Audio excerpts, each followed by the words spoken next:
¿Qué tal, amigos? Les habla nuevamente Rafael Montesinos en este su canal El Mensaje de la Biblia. En el programa de hoy estaremos contestando una pregunta que me formuló una persona hace poquito. Mientras caminaba el otro día, me encontré un amigo mío que es testigo de Jehová. Tenemos muy buena relación, hablamos bastante de la Biblia. Entonces él me preguntó que cuál era nuestra posición con relación al entronizamiento de Jesús. Yo le dije a él que nosotros creemos, amparados en la Biblia, que Cristo fue entronizado cuando ascendió al cielo. Y él me dice, no señor, Cristo fue entronizado en el año 1914. Entonces le dije, dame la evidencia bíblica. Él me citó Daniel capítulo 4, la profecía de los 7 tiempos de Nabucodonosor, donde 7 tiempos pasarían sobre Nabucodonosor. Multiplicó esos 7 tiempos por 360 días, porque según él son años proféticos, y entonces se aplica a los tiempos de los gentiles. Yo le dije, tienes un problema en tu interpretación. Primeramente, esa profecía se cumplió total y cabalmente en Nabucodonosor. Ahí no dice nada de un segundo cumplimiento. Así que automáticamente la forma en que tú sacas el año 1914 se cae solo.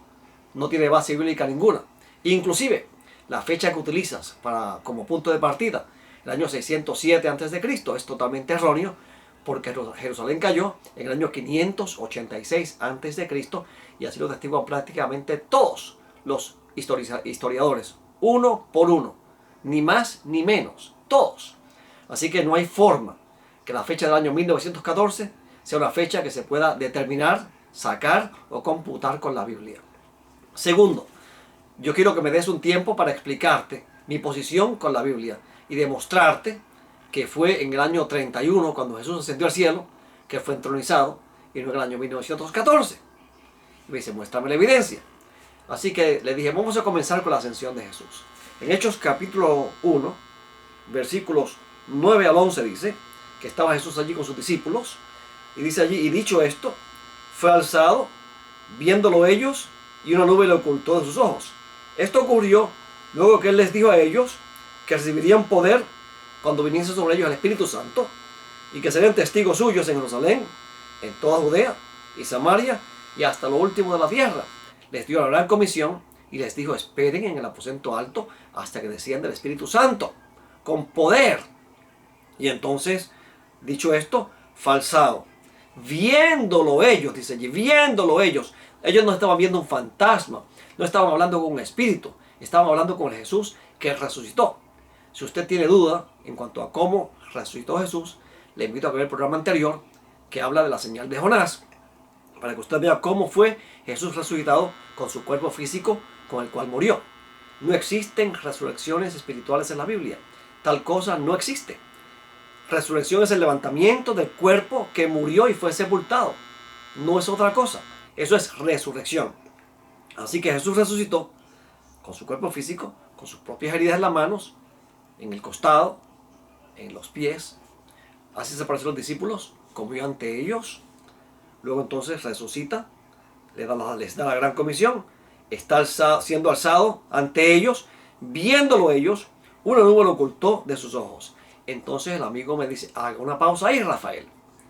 La nube significa invisibilidad. La nube significa invisibilidad. Y yo le dije, espérate un momentito. Cuando un avión despega de un aeropuerto y se va y se eleva y se eleva, cuando se meten las nubes, ¿qué pasa? Las nubes lo cubren. No es que hacen que el avión era invisible cuando salió. Desapareció de la vista cuando las nubes lo ocultaron. Pero el avión era un elemento físico, así como Jesús. Ellos lo vieron ascender y seguro no lo iban a ver hasta que llegara ya a la presencia de Dios en el tercer cielo. Imposible. Según se va alejando, se va disminuyendo su tamaño hasta que finalmente desaparece en el firmamento. ¿Ok? Así que las nubes le ocultan porque se fue por encima de las nubes. Definitivamente. No significa eso que se fue en forma invisible, como este amigo me quería hacer ver. Luego entonces dice, en el versículo 10, y mirando fijamente al cielo, mientras él se iba, se les presentaron 2 varones con vestiduras blancas, o sea, 2 ángeles. Y les dijeron, varones galileos, ¿por qué estáis mirando al cielo? Este Jesús, que fue tomado de vosotros al cielo, vendrá de la misma forma, o vendrá de la manera, como le contemplasteis ir al cielo. Es interesante que en Apocalipsis capítulo 1 y versículo 7 aparece también la palabra nubes. Dice allí, en Apocalipsis capítulo 1 y versículo 7, He aquí que viene con las nubes, y todo ojo le verá. Y también aquellos que lo traspasaron, y hará lamentación por él todas las tribus de la tierra. Sí, amén. Así que entonces el amigo me dice, para ahí, Rafael, detente un momentito. Dice allí que viene con las nubes. Dentro de las nubes no se puede ver nada. Pero aquí dice, todo ojo le verá. Y me dice, eso es con el ojo del entendimiento, me dice. Es con el ojo del entendimiento. Yo le dije, espérate un momentito. Los inicuos tienen ojos del entendimiento. Y me dice, no, señor. Y yo le dije, ¿sabes qué pasa? Que aquí dice que los que le traspasaron lo van a ver. Lo que implica que cuando Jesús venga, además de los justos, va a haber un grupo de personas que se van a levantar a verlo en gloria, a verlo venir en gloria, los que le traspasaron. Y así le dijo a Caifás, que le vería venir en gloria. Él se lo dijo allí en el Evangelio según San Mateo. Así que entonces, viene con las nubes y todo ojo le verá, y también aquellos que le traspasaron. Y hará lamentación por él todas las tribus de la tierra. Todo ojo le verá. Así que él se fue, ascendió a los cielos. ¿Cuándo ascendió a los cielos? Jesús. ¿Qué pasó cuando Jesús ascendió a los cielos? O sea, ¿qué elementos podemos nosotros destacar de la Biblia que ocurrieron cuando Jesús ascendió al cielo? En el libro de 1 Timoteo, capítulo 3, hay un pasaje revelador que mucha gente algunas veces malinterpreta, porque hay una palabrita allí que no debe aparecer allí. En 1 Timoteo capítulo 3 y versículo 16, hablando de la ascensión de Jesús. Y por confesión unánime, grande es el misterio de la piedad. Él fue manifestado en carne. Algunas Biblias dicen, Dios fue manifestado en carne. La palabra griega teos no aparece en este versículo. El apóstol Pablo no la escribió. Dice, Él fue manifestado en carne, o fue manifestado en carne. Fue justificado en espíritu. Fue visto por los ángeles. Fue proclamado entre los gentiles. Fue creído en el mundo. Fue recibido arriba en gloria.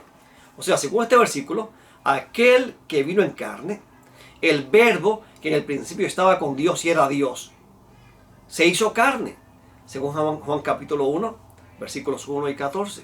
Aquel verbo fue hecho carne y habitó entre nosotros. Cuando él cumplió su misión, resucitó y ascendió, dice que fue recibido arriba en gloria. Fue glorificado. Es lo que establece claramente allí. En Hebreos, capítulo 1, también encontramos otro pasaje revelador. Hablando de lo que pasó con Jesús.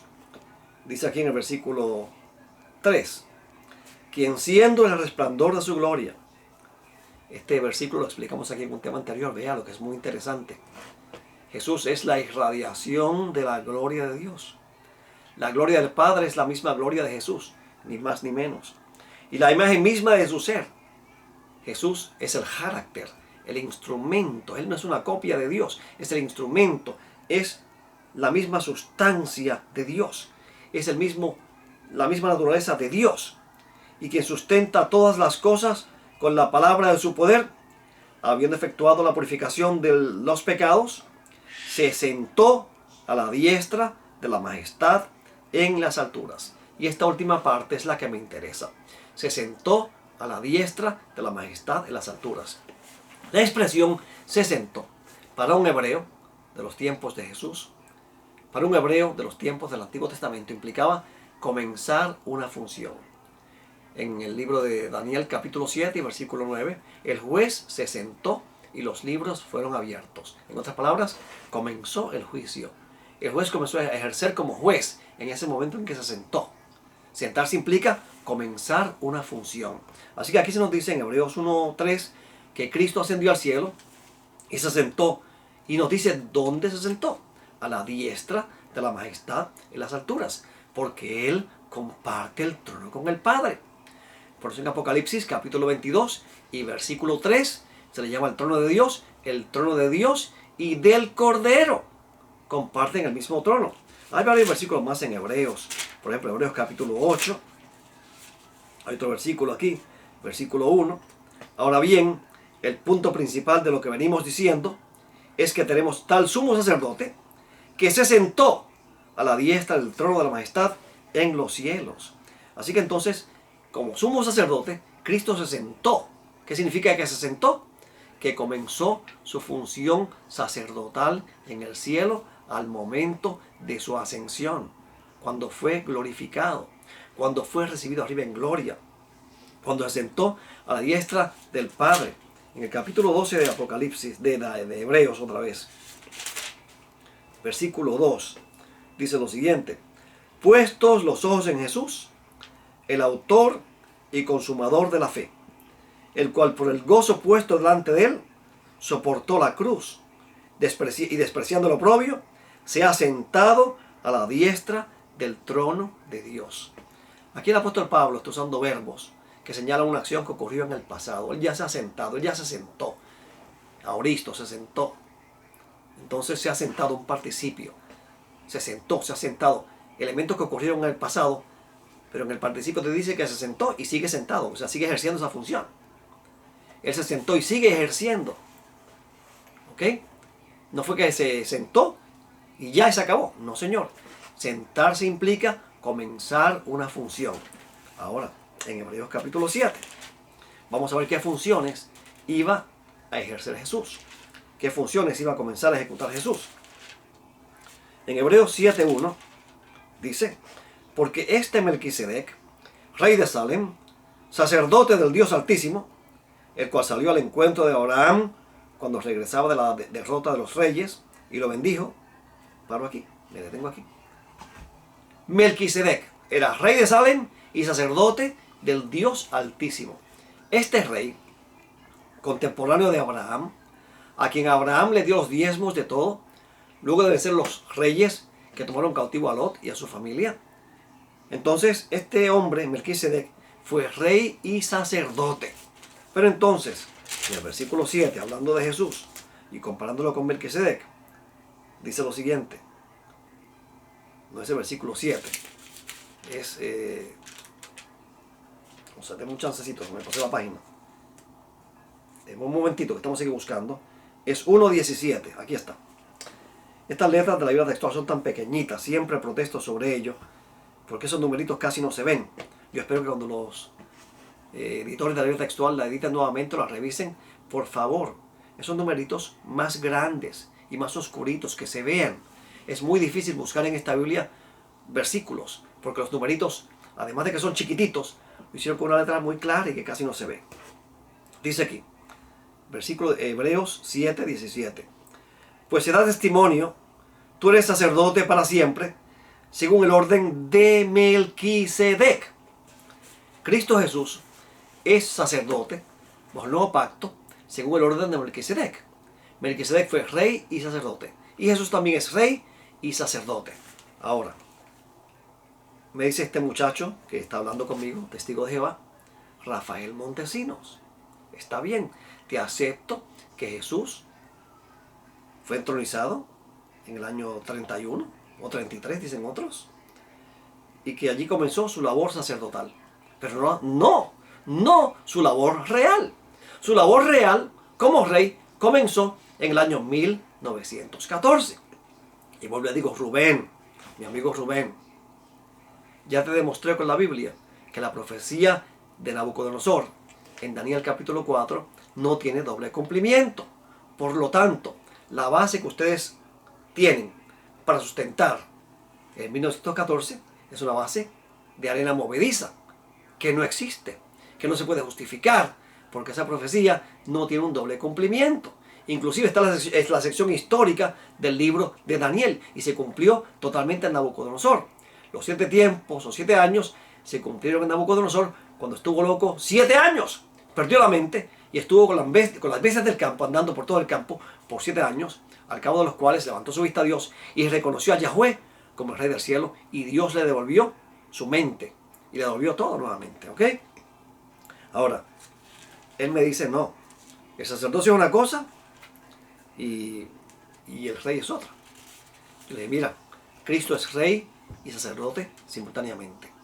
Entonces le dije, cita un versículo que diga que Cristo comenzó a reinar en el año 1914. Bueno, no puedo explicártelo así porque ese versículo no existe. Yo le dije, pues seguro que no existe. Tú te amparas en Daniel capítulo 4. Y eso no tiene base ninguna para interpretarlo como tú lo interpretas. Pero en 1 Corintios capítulo 15, yo te voy a demostrar que Cristo comenzó a reinar cuando fue glorificado, cuando fue entronizado, no en el año 1914, sino cuando ascendió al cielo en ocasión de su primera venida, muerte, resurrección y ascensión y glorificación. Dice aquí, en 1 Corintios capítulo 15, voy a buscar el versículo 25, porque es necesario que Él reine hasta que ponga a todos sus enemigos bajo sus pies. ¿Escuchó eso? El apóstol Pablo escribió esta epístola unos años después de la ascensión de Jesús. Y el apóstol Pablo dice, es menester que Él reine hasta que ponga todos sus enemigos por estrado de sus pies. En los tiempos del apóstol Pablo, Jesús ya estaba reinando. El reino de la gracia se instauró, se instituyó en la cruz. Y una vez que Cristo ascendió y fue glorificado y fue entronizado, allí comenzó el reino de la gracia, que se remonta hasta la cruz, donde si tú aceptas a Cristo como Salvador personal, Dios te otorga su gracia, su don inmerecido, te justifica en Cristo, te declara justo, borra toda tu cuenta de pecado, te hace completo en Cristo, completo y cumplido, y nada ni nadie te podrá separar del amor de Dios, que es en Cristo Jesús, porque en Él estamos completos y cumplidos. Que valga la aclaración. Estamos listos para ser trasladados al cielo en el mismo momento en que somos justificados por la fe, a base de los méritos de la justicia de Cristo, y no por nuestras obras, ni no por nuestra justicia a base de las obras de la ley tampoco. No, Señor. Nuestra obediencia en la santificación no le agrega nada a la justicia de Cristo. Nuestra obediencia en los mandamientos de Dios en la santificación, dirigidos por el Espíritu Santo, tampoco le agrega nada a los méritos de la justicia imputada de Cristo. La justicia que yo necesito para ser salvo, la tengo completa en Cristo. Yo no le agrego nada. Solamente fe. Dios me exige fe, que yo crea y que acepte. Ahora, en 1 Corintios 15, es más, déjeme leer el versículo 24 y 25. 23, 24 y 25. Pero cada uno en su orden. Cristo, que es las primicias, luego los que son de Cristo en su venida, hablando aquí de la resurrección. Todos los que son de Cristo resucitan en su venida. Y le dije al amigo testigo de Jehová, mira, ustedes dicen que en el año 1918 hubo una resurrección espiritual de aquellos 144.000 que habían muerto. La Biblia no enseña eso en ningún sitio. La Biblia dice que la resurrección de los justos, de los que son de Cristo, ocurrirá en ocasión de su segunda venida, con grande poder y gloria, y eso no ha ocurrido todavía. Luego, el fin, cuando entregue el reino al Dios y Padre, cuando suprima todo imperio y toda autoridad y poder. O sea que al tiempo del fin, cuando Cristo termine su obra mediadora en el cielo y el reino de gracia culmine, Cristo le entregará el reino al Padre. Y entonces habrá un solo trono, el trono de Dios y del Cordero. Porque ahora dice el versículo 25, que es menester que Él reine hasta que ponga a sus enemigos, a todos sus enemigos, bajo sus pies. O sea, en estos momentos Cristo está reinando solo, no reina con el Padre. El Padre comenzará a reinar con el Hijo, luego que el Hijo le entregue el trono al Padre, luego de los 1000 años, cuando toda enemistad, todo enemigo de Dios sea reprimido y destruido y puesto, derrotado a las plantas de sus pies, como establece la palabra de Dios. Así que le pregunté al amigo, Rubén, léeme 1 Corintios 15, 25 otra vez. ¿Cuándo comenzó a reinar Jesús? Me dice, Rafael, yo nunca había visto ese versículo en esa forma. Tengo que aceptar que definitivamente Cristo comenzó a reinar y fue entronizado en el año en que ascendió a los cielos, cuando fue glorificado. Y para terminar le dije, en Apocalipsis capítulo 5, que encontramos una escena de entronización y de coronación, en el capítulo 5 de Apocalipsis, del versículo 11 en adelante dice, en esta escena celestial, y mirando yo, oí la voz de muchos ángeles alrededor del trono, y de los seres vivientes, y de los ancianos, y el número de ellos era miríadas de miríadas y millones de millares de millares, que decían a gran voz, digno es el corderito degollado de tomar el poder y la riqueza. La Biblia textual, cuarta edición, dice corderito, no dice cordero. Y lo cierto es que el texto griego dice corderito, no dice cordero. Y dice aquí que digno es el corderito degollado de tomar el poder, la riqueza y la sabiduría y la fortaleza y el honor y la gloria y la alabanza. Todas estas cosas las retomó Jesús cuando ascendió a los cielos y fue glorificado. Fueron las mismas cosas que puso a un lado, que fueron vedadas, de las que se vació en su kenosis para bajar a la tierra. Ahora asciende al cielo y las retoma nuevamente. Y a toda cosa creada en el cielo y en la tierra, y debajo de la tierra, y en el mar, y a todas las cosas que están en ellos, oí que decían, versículo sigue diciendo, alabanza y honra y gloria y dominio al que está sentado en el trono y al corderito por los siglos de los siglos. Y los 4 seres vivientes decían, amén. Y los ancianos se postraron y adoraron. Así que los seres celestiales no solamente le cantan y alaban, en este caso al corderito, a Cristo, y le dicen, tú retomaste las cosas que pusiste a un lado para bajar a la tierra en forma humillada como siervo del Padre, sino que ahora los seres celestiales le dan alabanza, honra y gloria y le adoran junto al Padre. Bueno, mis amigos, el tiempo se nos acabó. No tenemos tiempo para más. Déjame decirte, no fue en el año 1914 que Cristo fue entronizado. Fue cuando ascendió a los cielos, y de eso la Biblia da un testimonio claro y contundente. Será hasta el próximo programa, y que Dios te bendiga y te guarde.